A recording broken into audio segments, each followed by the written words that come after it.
प्यारे साथियों व विद्यार्थियों, हिंदी नाटक के क्षेत्र में जयशंकर प्रसाद का महत्वपूर्ण स्थान है। भारतेंदु के बाद हिंदी नाटक के क्षेत्र में जयशंकर प्रसाद ही सर्वश्रेष्ठ नाटककार हैं। जयशंकर प्रसाद ने जिन नाटकों की रचना की है वे नाटक हैं सज्जन, कल्याणी परिणय, करुणालय, प्रायश्चित, राज्यश्री, विशाख, अजातशत्रु, कामना, जन्मेजय का नागयज्ञ, स्कंदगुप्त, एक घूंट, चंद्रगुप्त व ध्रुव स्वामिनी।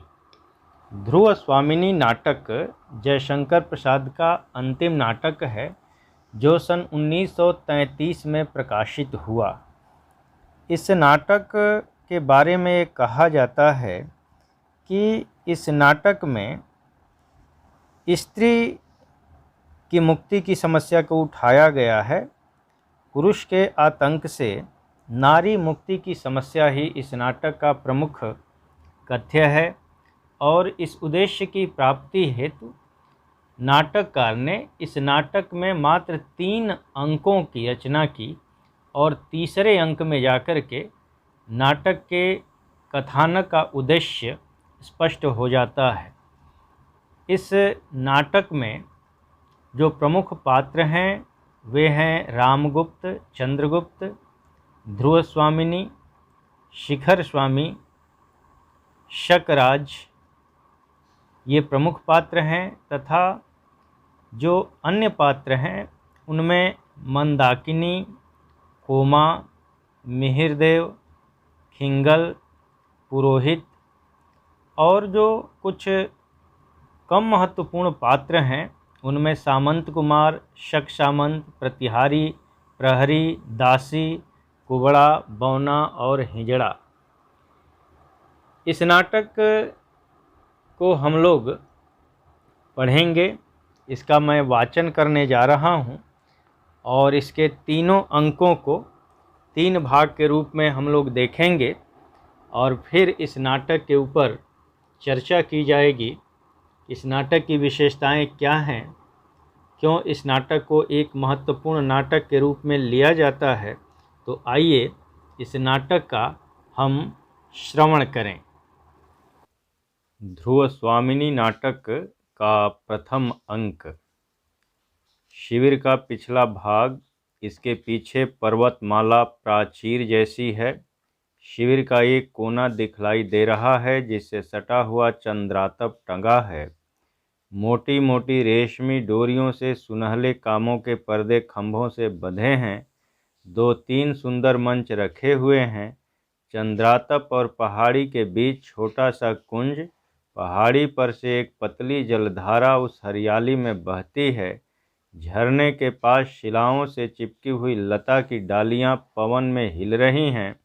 2-4 छोटे बड़े वृक्ष जिन पर फूलों से लदी हुई सेवती की लता छोटा सा झुरमुट बना रही है। शिविर के कोने से ध्रुव स्वामिनी का प्रवेश। पीछे एक लंबी और कुरूप स्त्री चुपचाप नंगी तलवार लिए आती है। ध्रुव स्वामिनी सामने पर्वत की ओर देखकर, सीधा तना हुआ, अपने प्रभुत्व की साकार कठोरता, अभ्रभेदी उन्मुक्त शिखर और इन क्षुद्र कोमल निरीह लताओं और पौधों को इसके चरण में लौटना ही चाहिए न। साथ वाली खड्गधारिणी की ओर देखकर, क्यों मंदाकिनी नहीं आई? उसे चुप देखकर, बोलती क्यों नहीं? यह तो मैं जानती हूँ कि इस राजकुल के अंतःपुर में मेरे लिए न जाने कब से नीरव अपमान संचित रहा जो मुझे आते ही मिला, किंतु क्या तुम जैसी दासियों से भी वही मिलेगा? इसी शैलमाला की तरह मौन रहने का अभिनय तुम न करो, बोलो। वह दांत निकालकर विनय प्रकट करती हुई कुछ और आगे बढ़ने का संकेत करती है। अरे यह क्या, मेरे भाग्य विधाता, यह कैसा इंद्रजाल! उस दिन राज महापुरोहित ने कुछ आहुतियों के बाद मुझे जो आशीर्वाद दिया था, क्या वह अभिशाप था? इस राजकीय अंतःपुर में सब जैसे एक रहस्य छिपाए हुए चलते हैं, बोलते हैं और मौन हो जाते हैं। खड्गधारिणी विवशता और भय का अभिनय करती हुई आगे बढ़ने का संकेत करती है। तो क्या तुम मूक हो? तुम कुछ बोल न सको, मेरी बातों का उत्तर भी न दो, इसलिए तुम मेरी सेवा में नियुक्त की गई हो। यह सह्य है। इस राजकुल में संपूर्ण मनुष्यता का एक भी निदर्शन न मिलेगा क्या? जिधर देखो कुबड़े, बौने, हिजड़े, गूंगे और बहरे हैं। चिढ़ती हुई ध्रुवस्वामिनी आगे बढ़कर झरने के किनारे बैठ जाती है। खड्गधारिणी भी इधर उधर देखकर ध्रुवस्वामिनी के पैरों के समीप बैठती है। खड्गधारिणी सशंक चारों ओर देखती हुई, देवी, प्रत्येक स्थान और समय बोलने के योग्य नहीं होते। कभी कभी मौन रह जाना बुरी बात नहीं है। मुझे अपनी दासी समझिए। अवरोध के भीतर मैं गूंगी हूँ। यहाँ संदिग्ध न रहने के लिए ऐसा ही करना पड़ता है। ध्रुव स्वामिनी: अरे, तो क्या तुम बोलती भी हो? पर यह तो कहो, यह कपट आचरण किस लिए? खड्गधारिणी: एक पीड़ित की प्रार्थना सुनाने के लिए। कुमार चंद्रगुप्त को आप भूल न गई होंगी। ध्रुव स्वामिनी उत्कंठा से: वही न जो मुझे बंदी बनाने के लिए गए थे। खड्गधारिणी दांतों में जीभ दबाकर: यह क्या यह क्या यह क्या आप कह रही हैं? उनको तो स्वयं अपने भीषण भविष्य का पता नहीं।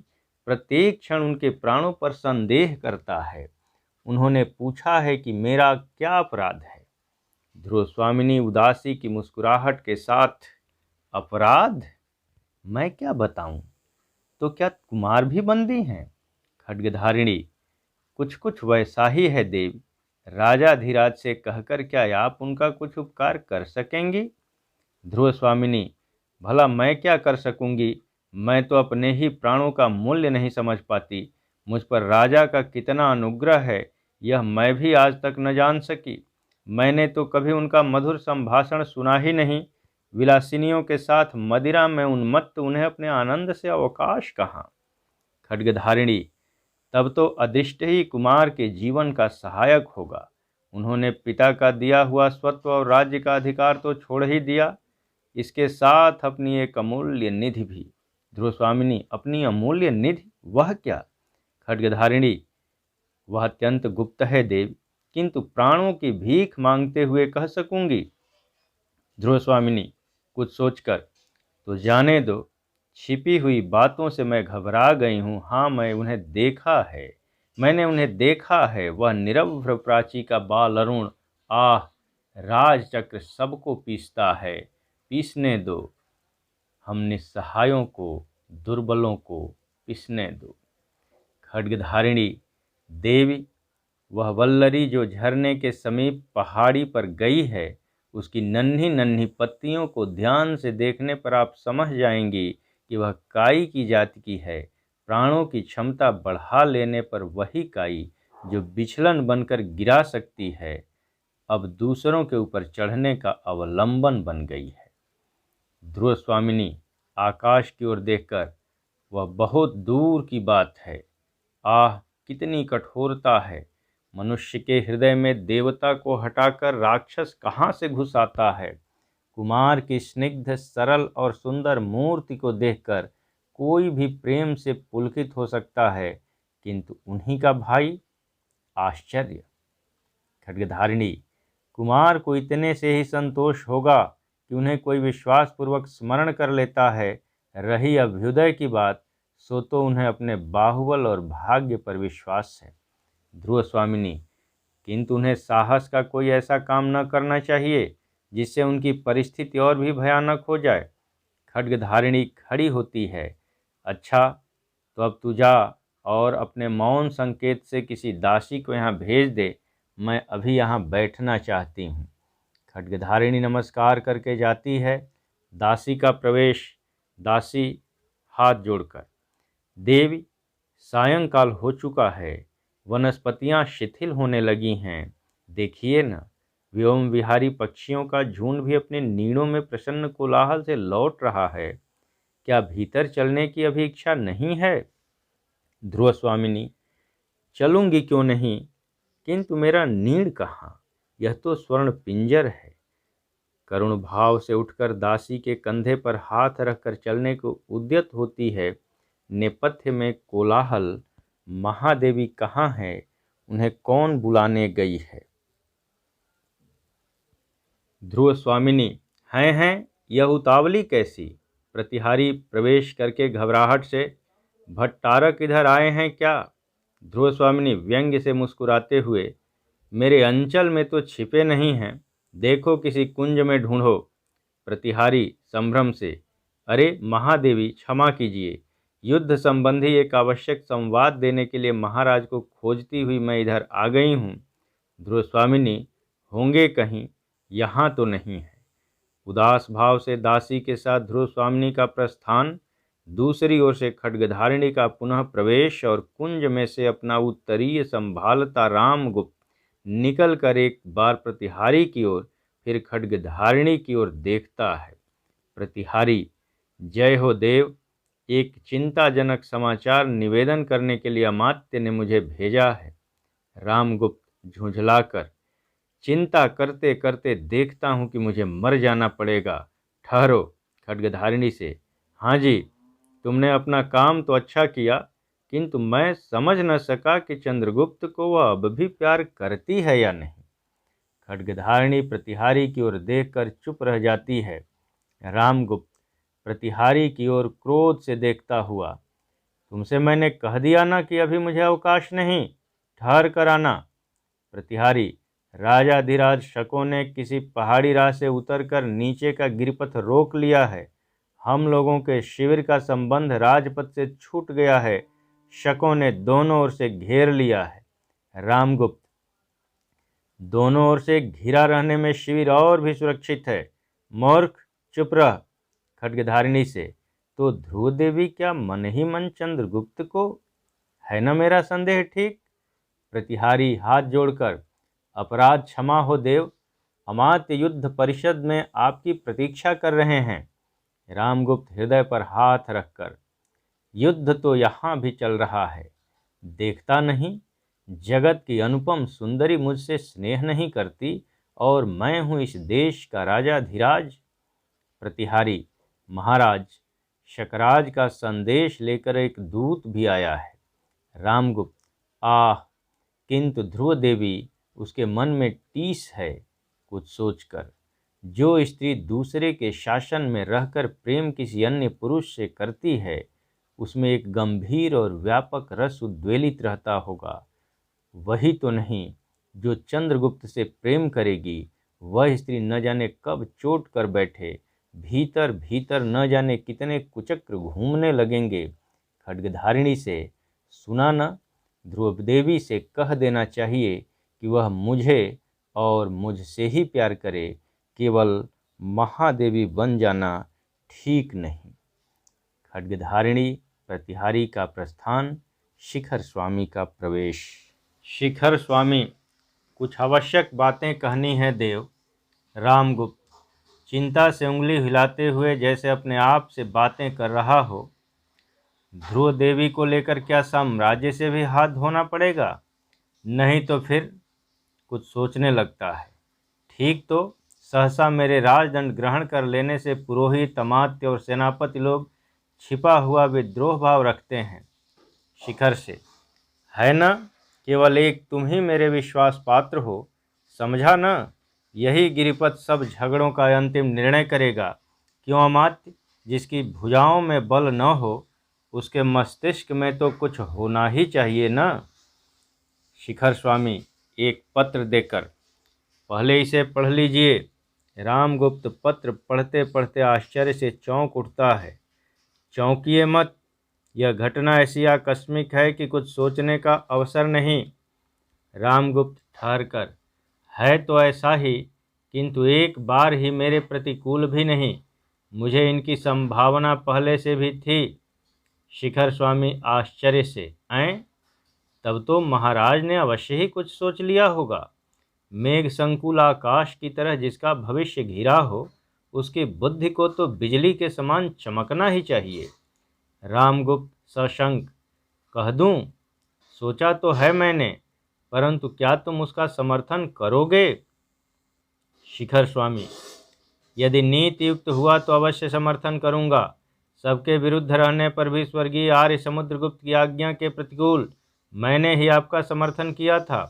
नीति सिद्धांत के आधार पर ज्येष्ठ पुत्र को रामगुप्त बात काटकर, वह तो मैं जानता हूँ, किंतु इस समय जो प्रश्न सामने आया है उस पर विचार करना चाहिए। तुम तो जानते हो कि मेरी इस विजय यात्रा का कोई गुप्त उद्देश्य है, उसकी सफलता भी सामने दिखाई पड़ रही है। हाँ, थोड़ा सा साहस चाहिए। शिखर स्वामी, वह क्या? शकदूत संधि के लिए जो प्रमाण चाहता हो उसे अस्वीकार न करना चाहिए। ऐसा करने में इस संकट के बहाने जितनी विरोधी प्रकृतियां हैं उन सबको हम लोग सहज में ही हटा सकेंगे। शिखर स्वामी, भविष्य के लिए चाहे अच्छा हो, किंतु इस समय तो हमको बहुत से विघ्नों का सामना करना पड़ेगा।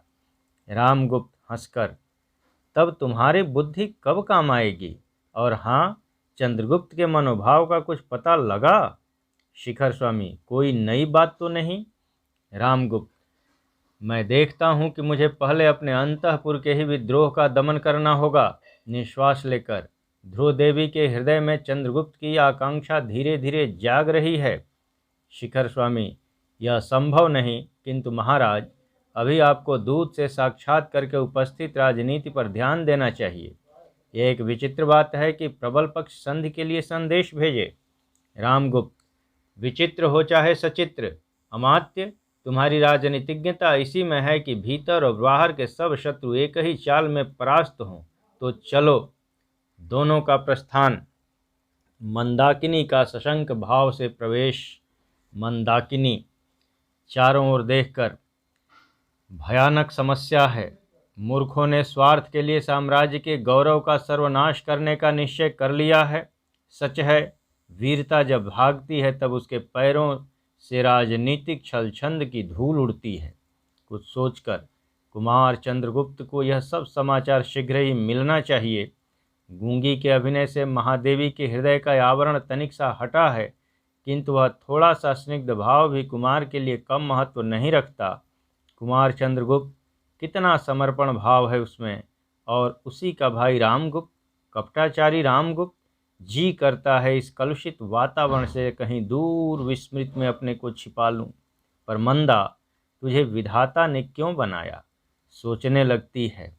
नहीं, मुझे हृदय कठोर करके अपना कर्तव्य करना है और रुकना होगा। न्याय का दुर्बल पक्ष ग्रहण करना होगा। गाती है, यह कसक अरे आंसू सहजा, बनकर विनम्र अभिमान मुझे, मेरा अस्तित्व बता रह जा, बन प्रेम छलक कोने कोने, अपनी नीरव गाथा कह जा, करुणा बन दुखिया वसुधा पर, शीतलता फैलाता बह जा। मंदाकिनी का प्रस्थान। ध्रुव स्वामिनी का उदास भाव से धीरे धीरे प्रवेश। पीछे एक परिचारिका पान का डिब्बा और दूसरी चामर लिए आती है। ध्रुव स्वामिनी एक मंच पर बैठकर अधरों पर अंगुली रखकर कुछ सोचने लगती है और चामर धारिणी चामर डुलाती है। ध्रुव स्वामिनी दूसरी परिचारिका से, हाँ, क्या कहा? शिखर स्वामी कुछ कहना चाहते हैं? कह दो, कल सुनूंगी, आज नहीं। परिचारिका, जैसी आज्ञा। तो मैं कह आऊँ कि अमात्य से कल महादेवी बातें करेंगी? ध्रुव स्वामिनी कुछ सोचकर, ठहरो तो, वह गुप्त साम्राज्य का अमात्य है, उससे आज ही भेंट करनी होगी। हाँ बताओ, तुम्हारे राजकुल में नियम क्या है? पहले अमात्य की मंत्रणा सुननी पड़ती है, तब राजा से भेंट होती है। परिचारिका दांतों से जीभ दबाकर, ऐसा नियम तो मैंने नहीं सुना। यह युद्ध शिविर है ना?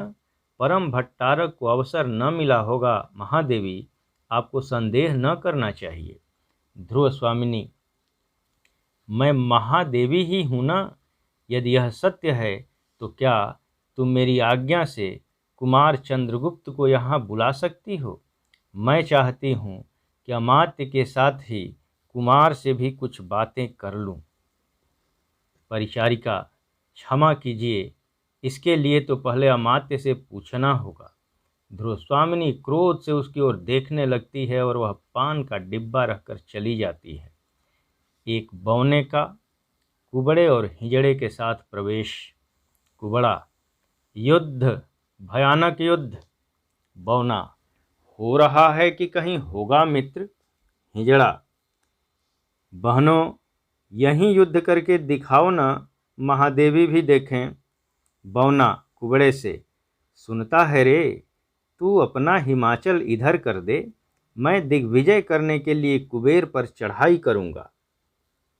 उसकी कुबड़ दबाता है और कुबड़ा अपने घुटनों और हाथों के बल बैठ जाता है। हिजड़ा कुबड़े की पीठ पर बैठता है। बौना एक मोरछल लेकर तलवार की तरह उसे घुमाने लगता है। हिजड़ा, अरे यह तो मैं हूँ नलकूबर की बधू। दिग्विजयी वीर, क्या तुम मिस्त्री से युद्ध करोगे? लौट जाओ, कल आना। मेरे श्वशुर और आर्यपुत्र दोनों ही उर्वशी और रंभा के अभिसार से अभी नहीं आए। कुछ आज ही तो युद्ध करने का शुभ मुहूर्त नहीं है। बौना मोरछल से पटा घुमाता हुआ, नहीं, आज ही युद्ध होगा। तुम स्त्री नहीं हो, तुम्हारी अंगुलियों तो मेरी तलवार से अधिक चल रही हैं। कुबड़ तुम्हारे नीचे है, तब मैं कैसे मान लूं कि तुम न नलकुबर हो न कुबेर। तुम्हारे वस्त्रों से मैं धोखा न खाऊंगा। तुम पुरुष हो, युद्ध करो। हिजड़ा उसी तरह मटकते हुए, अरे मैं स्त्री हूँ बहनों, कोई मुझसे ब्याह भले कर सकता है, लड़ाई मैं क्या जानूं। दासी के साथ शिखर स्वामी का प्रवेश। शिखर स्वामी, महादेवी की जय हो। दूसरी ओर से एक युवती दासी के कंधे का सहारा लिए कुछ कुछ मदिरा के नशे में रामगुप्त का प्रवेश। मुस्कुराता हुआ बौने का खेल देखने लगता है। ध्रुव स्वामिनी उठकर खड़ी हो जाती है और शिखर स्वामी रामगुप्त को संकेत करता है। रामगुप्त कुछ भर्राए हुए कंठ से, महादेवी की जय हो। ध्रुव स्वामिनी, स्वागत महाराज। रामगुप्त एक मंच पर बैठ जाता है और शिखर स्वामी ध्रुव स्वामिनी के इस उदासीन शिष्टाचार से चकित होकर सिर खुजलाने लगता है। कुबड़ा, दोहाई राजाधिराज की, मुझ हिमाचल का कुबर दुखने लगा। न तो यह नलकुबर की बहू मेरे कुबर से उठती है और न यह बौना मुझे विजय ही कर लेता है। रामगुप्त हंसते हुए, वाह रे वामन वीर, यहाँ दिग्विजय का नाटक खेला जा रहा है क्या? बौना अकड़कर, वामन के बल विजय की गाथा और 3 पगों की महिमा सब लोग जानते हैं। मैं भी 3 लात में इसका कुबर सीधा कर सकता हूँ। कुबड़ा, लगा दे भाई बौने, फिर यह अचल हेमकूट बनना तो छूट जाए। हिजड़ा, देखो जी, मैं नलकुबर की वधू इस पर बैठी हूँ। बौना, झूठ, युद्ध के डर से पुरुष होकर भी स्त्री बन गया है। हिजड़ा, मैं तो पहले ही कह चुकी हूँ कि मैं युद्ध नहीं जानती। बौना, तुम नलकुबर की स्त्री हो ना, तो अपनी विजय का उपहार समझकर मैं तुम्हारा हरण कर लूँगा। लोगों की ओर देखकर उसका हाथ पकड़कर खींचता है। ठीक होगा ना? कदाचित यह धर्म के विरुद्ध न होगा। रामगुप्त उठकर हंसता है। ध्रुव स्वामिनी क्रोध से कड़क कर, निकलो, अभी निकलो, यहाँ ऐसी निर्लज्जता का नाटक मैं नहीं देखना चाहती।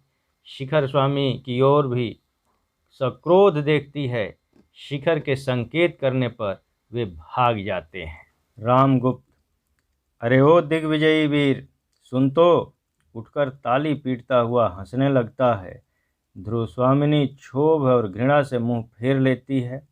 शिखर स्वामी के संकेत से दासी मदिरा का पात्र ले आती है। उसे देखकर प्रसन्नता से आंख फाड़कर शिखर की ओर अपना हाथ बढ़ा देता है। अमात्य, आज ही महादेवी के पास मैं आया और आप भी पहुंच गए। ये एक विलक्षण घटना है ना? पात्र लेकर पीता है। शिखर स्वामी, देव, मैं अभी एक आवश्यक कार्य से आया हूँ। रामगुप्त, ओह, मैं तो भूल ही गया था। वह बर्बर शकराज क्या चाहता है? मैं आक्रमण न करूं, इतना ही तो? जाने दो, युद्ध कोई अच्छी बात नहीं। शिखर स्वामी, वह और भी कुछ चाहता है। रामगुप्त, क्या कुछ सहायता भी मांग रहा है? शिखर स्वामी सिर झुकाकर गंभीरता से, नहीं देव, वह बहुत ही असंगत और अशिष्ट याचना कर रहा है। रामगुप्त, क्या? कुछ कहो भी। शिखर स्वामी, क्षमा हो महाराज, दूत तो अवध्य होता ही है, इसलिए उसका संदेश सुनना ही पड़ा। वह कहता था कि शकराज से महादेवी ध्रुव स्वामिनी का। रुक कर ध्रुव स्वामिनी की ओर देखने लगता है। ध्रुव स्वामिनी सिर हिलाकर कहने की आज्ञा देती है। विवाह संबंध स्थिर हो चुका था। बीच में ही आर्य समुद्रगुप्त की विजय यात्रा में महादेवी के पिताजी ने उपहार में उन्हें गुप्तकुल में भेज दिया, इसलिए महादेवी को वह रामगुप्त क्या कहते हो अमात्य? क्या वह महादेवी को मांगता है? शिखर स्वामी, हाँ देव, साथ ही वह अपने सामंतों के लिए मगध के सामंतों की स्त्रियां भी मांगता है। रामगुप्त निश्वास लेकर, ठीक ही है, जब उसके पास सामंत हैं तब उन लोगों के लिए भी स्त्रियां चाहिए। हाँ, क्या यह सच है कि महादेवी के पिता ने पहले शकराज से इनका संबंध स्थिर कर लिया था? शिखर स्वामी, यह तो मुझे नहीं मालूम। ध्रुव स्वामिनी रोष से फूलती हुई टहलने लगती है। रामगुप्त, महादेवी, अमात्य क्या पूछ रहे हैं? ध्रुव स्वामिनी, इस प्रथम संभाषण के लिए मैं कृतज्ञ हूँ महाराज, किंतु मैं यह भी जानना चाहती हूँ कि गुप्त साम्राज्य क्या स्त्री संप्रदान से ही बढ़ा है? रामगुप्त झेंप कर हंसता हुआ, हैं, बताइए अमात्य जी। शिखर स्वामी, मैं क्या कहूँ, शत्रु पक्ष का यही संधि संदेश है। स्वीकार न हो तो युद्ध कीजिए, शिविर दोनों ओर से घिर गया है। उसकी बातें मानिए या मरकर भी अपनी कुल मर्यादा की रक्षा कीजिए, दूसरा कोई उपाय नहीं। रामगुप्त चौंक कर, क्या प्राण देने के अतिरिक्त दूसरा कोई उपाय नहीं? तब तो महादेवी से पूछिए। ध्रुव स्वामिनी तीव्र स्वर से, और आप लोग कुबड़ों बौनों नपुंसकों का नृत्य देखेंगे? मैं जानना चाहती हूँ कि किसने सुख दुख में मेरे साथ न छोड़ने की प्रतिज्ञा अग्निवेदी के सामने की है। रामगुप्त चारों ओर देखकर, किसने की है? कोई बोलता क्यों नहीं? ध्रुव स्वामिनी, तो क्या मैं राजाधिराज रामगुप्त की महादेवी नहीं हूँ? रामगुप्त, क्यों नहीं, परंतु रामगुप्त ने ऐसी कोई प्रतिज्ञा न की होगी। मैं तो उस दिन द्राक्षासों में डुबकी लगा रहा था। पुरोहितों ने न जाने क्या क्या पढ़ा दिया होगा। उन सब बातों का बोझ मेरे सिर पर? सिर हिलाकर, कदापि नहीं। ध्रुव स्वामिनी निस्सहाय होकर शिखर स्वामी के प्रति, यह तो हुई राजा की व्यवस्था, अब सुनो मंत्री महोदय क्या कहते हैं। शिखर स्वामी, मैं कहूँगा देव, अवसर देखकर राज्य की रक्षा करने वाली उचित सम्मति देना ही मेरा कर्तव्य है। राजनीति के सिद्धांत में राष्ट्र की रक्षा सब उपायों से करने का आदेश है। उसके लिए राजा, रानी, कुमार और अमात्य सबका विसर्जन किया जा सकता है, किंतु राज्य विसर्जन अंतिम उपाय है। रामगुप्त प्रसन्नता से, वाह, क्या कहा तुमने, तभी तो लोग तुम्हें नीति शास्त्र का बृहस्पति समझते हैं। ध्रुव स्वामिनी, अमात्य, तुम बृहस्पति हो चाहे शुक्र, किंतु धूर्त होने से ही क्या मनुष्य भूल नहीं करता? आर्य समुद्रगुप्त के पुत्र को पहचानने में तुमने भूल तो नहीं की? सिंहासन पर भ्रम से किसी दूसरे को तो नहीं बिठा दिया? रामगुप्त आश्चर्य से, क्या क्या क्या? ध्रुव स्वामिनी, कुछ नहीं, मैं केवल यही कहना चाहती हूँ कि पुरुषों ने स्त्रियों को अपनी पशु संपत्ति समझकर उन पर अत्याचार करने का जो अभ्यास बना लिया है, वह मेरे साथ नहीं चल सकता। यदि तुम मेरी रक्षा नहीं कर सकते, अपने कुल की मर्यादा, नारी का गौरव नहीं बचा सकते, तो मुझे बेच भी नहीं सकते। हाँ, तुम लोगों को आपत्ति से बचाने के लिए मैं स्वयं यहाँ से चली जाऊँगी। शिखर स्वामी मुँह बनाकर, राजनीति में ऐसी बातों का स्थान नहीं। जब तक नियमों के अनुकूल संधि का पूर्ण रूप से पालन न किया जाए, तब तक संधि का कोई अर्थ ही नहीं। ध्रुव स्वामिनी, देखती हूँ कि इस राष्ट्र रक्षा यज्ञ में रानी की बलि होगी ही। शिखर स्वामी, दूसरा कोई उपाय नहीं। ध्रुव स्वामिनी क्रोध से पैर पटक कर, उपाय नहीं तो न हो निर्लज्ज अमात्य, फिर ऐसा प्रस्ताव मैं सुनना नहीं चाहती। रामगुप्त चौंकर, इस छोटी सी बात के लिए इतना बड़ा उपद्रव।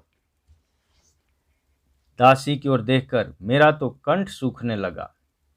ध्रुव स्वामिनी दृढ़ता से, अच्छा तो अब मैं चाहती हूँ कि अमात्य अपने मंत्रणा गृह में जाएं। मैं केवल रानी ही नहीं किंतु स्त्री भी हूँ। अपने को पति कहने वाले पुरुष से मुझे कुछ कहना है, राजा से नहीं। शिखर स्वामी का दासियों के साथ प्रस्थान। रामगुप्त, ठहरो जी, मैं भी चलता हूँ। उठना चाहता है। ध्रुव स्वामिनी उसका हाथ पकड़कर रोक लेती है। तुम मुझसे क्या कहना चाहती हो? ध्रुव स्वामिनी ठहर कर, अकेले यहाँ भय लगता है क्या? बैठिए, सुनिए। मेरे पिता ने उपहार स्वरूप कन्या दान किया था, किंतु गुप्त सम्राट क्या अपनी पत्नी स्त्री को उपहार में देंगे? घुटने के बल बैठकर देखिए, मेरी ओर देखिए। मेरा स्त्रीत्व क्या इतने का भी अधिकारी नहीं कि अपने को स्वामी समझने वाला पुरुष उसके लिए प्राणों का पण लगा सके? रामगुप्त उसे देखता हुआ, तुम सुंदर हो, ओह कितनी सुंदर, किंतु सोने के कटार पर मुग्ध होकर उसे कोई अपने हृदय में डुबो नहीं सकता। फिर भी अपने लिए मैं स्वयं कितना आवश्यक हूँ, यह कदाचित तुम नहीं जानती। ध्रुव स्वामिनी उसके पैरों को पकड़कर, मैं गुप्त कुल की वधू होकर इस राज परिवार में आई हूँ, इसी विश्वास पर। रामगुप्त उसे रोककर, वह सब मैं नहीं सुनना चाहता। ध्रुव स्वामिनी, मेरी रक्षा करो, मेरे और अपने गौरव की रक्षा करो। राजा, आज मैं शरण की प्रार्थिनी हूँ। मैं स्वीकार करती हूँ कि आज तक मैं तुम्हारे विलास की सहचरी नहीं हुई, किंतु वह मेरा अहंकार चूर्ण हो गया है। मैं तुम्हारी होकर रहूँगी। राज्य और संपत्ति रहने पर राजा को, पुरुष को बहुत सी रानियाँ और स्त्रियाँ मिलती हैं, किंतु व्यक्ति का मान नष्ट होने पर फिर नहीं मिलता। रामगुप्त घबराकर उसका हाथ हटाता हुआ, ओह तुम्हारा यह घातक स्पर्श बहुत ही उत्तेजनापूर्ण है। मैं नहीं, तुम मेरी रानी नहीं, नहीं जाओ, तुमको जाना पड़ेगा। तुम उपहार की वस्तु हो। आज मैं तुम्हें किसी दूसरे को देना चाहता हूँ, इसमें तुम्हें क्यों आपत्ति हो?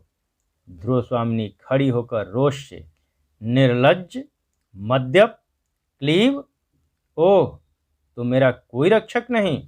ठहर कर, नहीं, अपनी रक्षा मैं स्वयं करूंगी। मैं उपहार में देने की वस्तु शीतल मणि नहीं हूँ। मुझ में रक्त की तरल लालिमा है। मेरा हृदय उष्ण है और उसमें आत्मसम्मान की ज्योति है। उसकी रक्षा मैं ही करूंगी। रसना से कृपाणी निकाल लेती है। रामगुप्त भयभीत होकर पीछे हटता हुआ, तो क्या तुम मेरी हत्या करोगी? ध्रुव स्वामिनी, तुम्हारी हत्या? नहीं नहीं, तुम जियो। भेड़ की तरह तुम्हारा क्षुद्र जीवन, उसे न लूंगी। मैं अपना ही जीवन समाप्त करूंगी। रामगुप्त, किंतु मर जाने पर उस बर्बर शकराज के पास किसको भेजा जाएगा? नहीं नहीं, ऐसा न करो। हत्या हत्या, दौड़ो दौड़ो। भागता हुआ निकल जाता है। दूसरी ओर से वेग से चंद्रगुप्त का प्रवेश। चंद्रगुप्त, हत्या?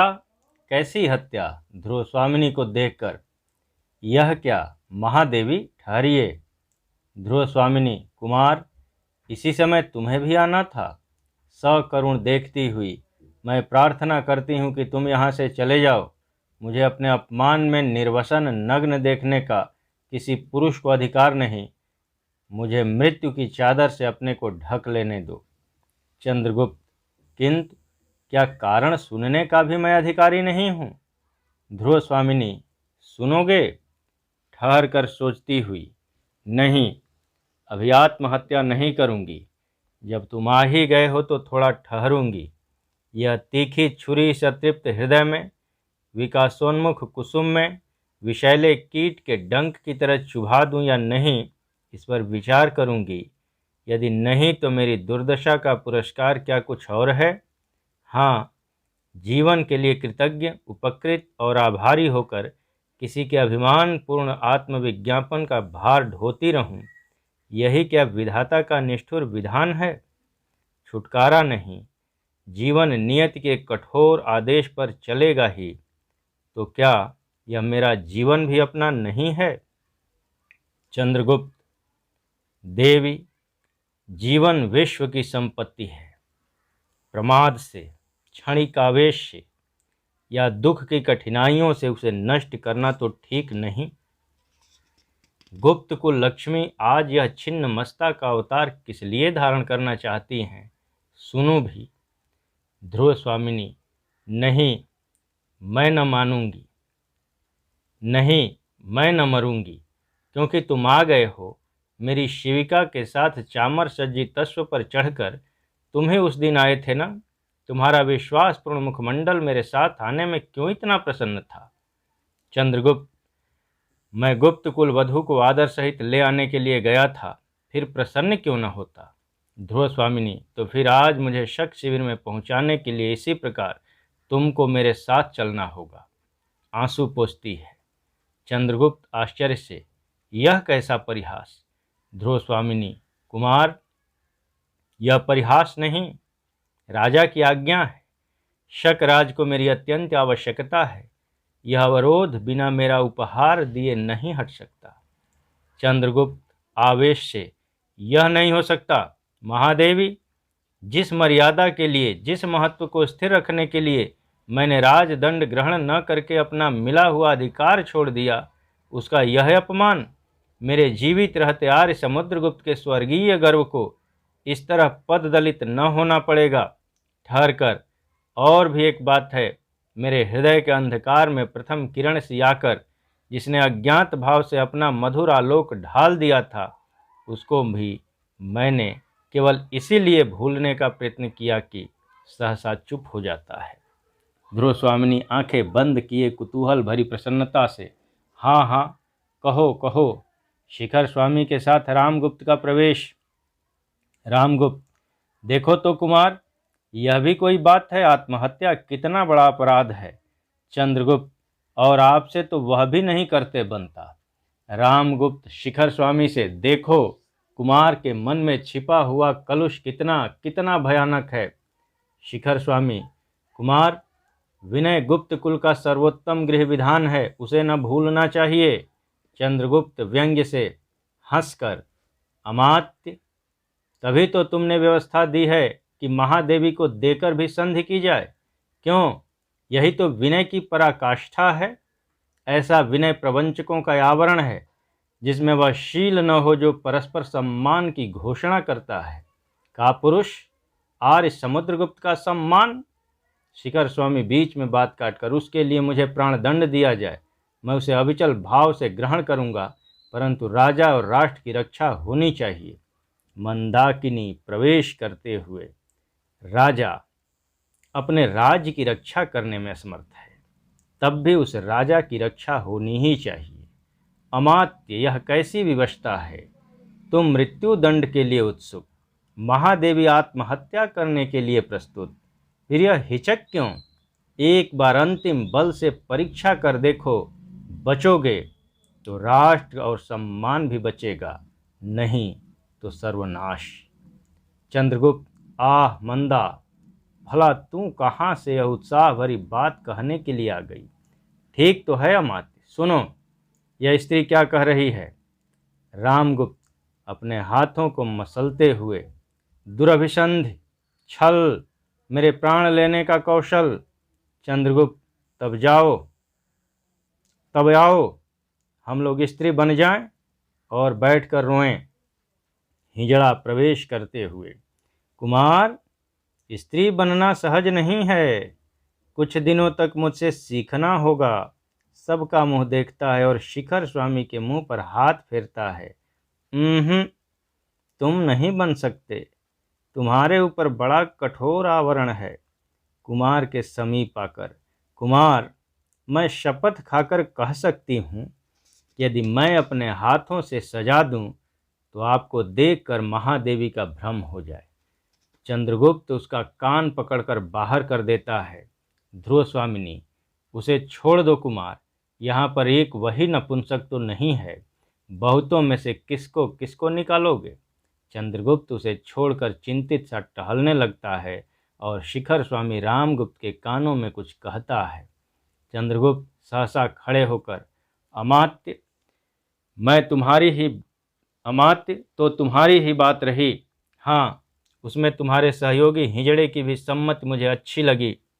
मैं ध्रुव स्वामिनी बनकर अन्य सामंत कुमारों के साथ शकराज के पास जाऊंगा। अगर सफल हुआ तब तो कोई बात नहीं, अन्यथा मेरी मृत्यु के बाद तुम लोग जैसा उचित समझना वैसा करना। ध्रुव स्वामिनी चंद्रगुप्त को अपनी भुजाओं में पकड़कर, नहीं, मैं तुमको न जाने दूंगी। मेरे क्षुद्र निर्बल नारी जीवन का सम्मान बचाने के लिए इतने बड़े बलिदान की आवश्यकता नहीं। रामगुप्त आश्चर्य और क्रोध से, छोड़ो छोड़ो, यह कैसा अनर्थ, सबके सामने यह कैसी निर्लज्जता। ध्रुव स्वामिनी चंद्रगुप्त को छोड़ती हुई जैसे सचेत होकर, यह पाप है जो मेरे लिए अपने बलि दे सकता है, जो मेरे स्नेह ठहरकर अथवा उससे क्या शकराज क्या मुझको देवी बनाकर भक्ति भाव से मेरी पूजा करेगा। वाह रे लज्जाशील पुरुष। शिखर स्वामी फिर रामगुप्त के कान में कुछ कहता है। रामगुप्त स्वीकृत सूचक सिर हिलाता है। शिखर स्वामी, राजाधिराज आज्ञा दीजिए, यही एक उपाय है जिसे कुमार बता रहे हैं, किंतु राजनीति की दृष्टि से महादेवी का वहां जाना आवश्यक है। चंद्रगुप्त क्रोध से, क्यों आवश्यक है? यदि उन्हें जाना ही पड़ा तो मेरे जाने से क्या लाभ, तब मैं न जाऊंगा। रामगुप्त, नहीं, यह मेरी आज्ञा है, सामंत कुमारों के साथ जाने के लिए प्रस्तुत हो जाओ। ध्रुव स्वामिनी, तो कुमार, हम लोगों का चलना निश्चित ही है, अब इसमें विलंब की आवश्यकता नहीं। चंद्रगुप्त का प्रस्थान, ध्रुव स्वामिनी मंच पर बैठकर रोने लगती है। रामगुप्त, अब यह कैसा अभिनय, मुझे तो पहले से ही शंका थी और आज तो तुमने मेरी आंखें भी खोल दी। ध्रुव स्वामिनी, अनार्य निष्ठुर, मुझे कलंक कालिमा के कारागार में बंद कर, मर्मवाक्य के धुएं में दम घोंट कर मार डालने की आशा न करो। आज मेरी असहायता मुझे अमृत पिलाकर मेरा निर्लज्ज जीवन बचाने के लिए तत्पर है। उठकर हाथ से निकल जाने का संकेत करते हुए जाओ, मैं एकांत चाहती हूँ। शिखर स्वामी के साथ रामगुप्त का प्रस्थान। ध्रुव स्वामिनी, कितना अनुभूतिपूर्ण था वह एक क्षण का आलिंगन, कितने संतोष से भरा था। नियति ने अज्ञात भाव से मानो लू से तपी हुई वसुधा को क्षितिज के निर्जन में सायंकालीन शीतल आकाश से मिला दिया हो। ठहर कर जिस वायु विहीन प्रदेश में उखड़ी हुई सांसों पर बंधन हो, अर्गला हो, वहाँ रहते रहते यह जीवन असह्य हो गया था, तो भी मरूंगी नहीं। संसार के कुछ दिन विधाता के विधान में अपने लिए सुरक्षित करा लूँगी। कुमार, तुमने वही किया जिसे मैं बचाती रही। तुम्हारे उपकार और स्नेह की वर्षा से मैं भीगी जा रही हूँ। ओह, हृदय पर उंगली रखकर, इस वक्त क्षस्थल में दो हृदय हैं क्या? जब अंतरंग हाँ करना चाहता है तब ऊपरी मन ना क्यों कहला देता है? चंद्रगुप्त प्रवेश करके, महादेवी, हम लोग प्रस्तुत हैं, किंतु ध्रुव स्वामिनी के साथ शक शिविर में जाने के लिए हम लोग सहमत नहीं। ध्रुव स्वामिनी हंसकर, राजा की आज्ञा मान लेना ही पर्याप्त नहीं, रानी की भी एक बात न मानोगे? मैंने तो पहले ही कुमार तुमसे प्रार्थना की थी कि जैसे मुझे ले आए हो उसी तरह पहुंचा भी दो। चंद्रगुप्त, नहीं, मैं अकेले ही जाऊंगा। ध्रुव स्वामिनी, कुमार, यह मृत्यु और निर्वसन का सुख तुम अकेले ही लोगे? ऐसा नहीं हो सकता। राजा की इच्छा क्या है यह जानते हो? मुझसे और तुमसे एक साथ छुटकारा, तो फिर यही क्यों न हो, हम दोनों ही चलेंगे। मृत्यु के गह्वर में प्रवेश करते समय मैं भी तुम्हारी ज्योति बनकर बुझ जाने की कामना रखती हूँ। और भी एक विनोद, प्रलय का परिहास देख सकूंगी। मेरी सहचरी, तुम्हारा वह ध्रुव स्वामिनी का वेश ध्रुव स्वामिनी ही न देखे तो किस काम का? दोनों हाथों से चंद्रगुप्त का चिबुक पकड़कर सकरुण भाव से देखती है। चंद्रगुप्त अधखुली आंखों से देखता हुआ, तो फिर चलो। सामंत कुमारों के आगे मंदाकिनी का गाते हुए प्रवेश। पैरों के नीचे जलधर हों, बिजली से उनका खेल चले। संकीर्ण कगारों के नीचे शत शत झरने बेमेल चलें। सन्नाटे में हो विकल पवन, पादप निज पद हों चूम रहे। तब भी गिरिपथ का अथक पथिक, ऊपर ऊंचे सब झेल चलें। पृथ्वी की आँखों में बनकर छाया पुतला बढ़ता हो, छाया का पुतला बढ़ता हो। सूने तम में हो ज्योत बिना, अपनी प्रतिमा को गढ़ता हो। पीड़ा की धूल उड़ाता सा, बाधाओं को ठुकराता सा। कष्टों पर कुछ मुस्कुराता सा, ऊपर ऊंचे सब झेल चलें। खिलते हों क्षत के फूल जहाँ, बन व्यथा तमिश्रा के तारे। पद पद पर तांडव नर्तन हो, स्वर सप्तक होवें लय सारे। भैरव रव से हो व्याप्त दिशा, हो कांप रही भय चकित निशा। हो स्वेद धार बहती कपिशा, ऊपर ऊंचे सब झेल चलें। विचलित हो अचल न मौन रहे, निष्ठुर श्रृंगार उतरता हो। क्रंदन कंपन न पुकार बने, निज साहस पर निर्भरता हो। अपनी ज्वाला को आप पिए, नवनील कंठ की छाप लिए। विश्राम शांति को शाप दिए, ऊपर ऊंचे सब झेल चलें। चंद्रगुप्त और ध्रुव स्वामिनी के साथ सबका धीरे धीरे प्रस्थान। अकेली मंदाकिनी केंद्रित आलोक में खड़ी रहकर वेग भरी आंधी के शब्द और सघन होते अंधकार में अंतर्धान हो जाती है। प्रथम अंक यहाँ समाप्त होता है।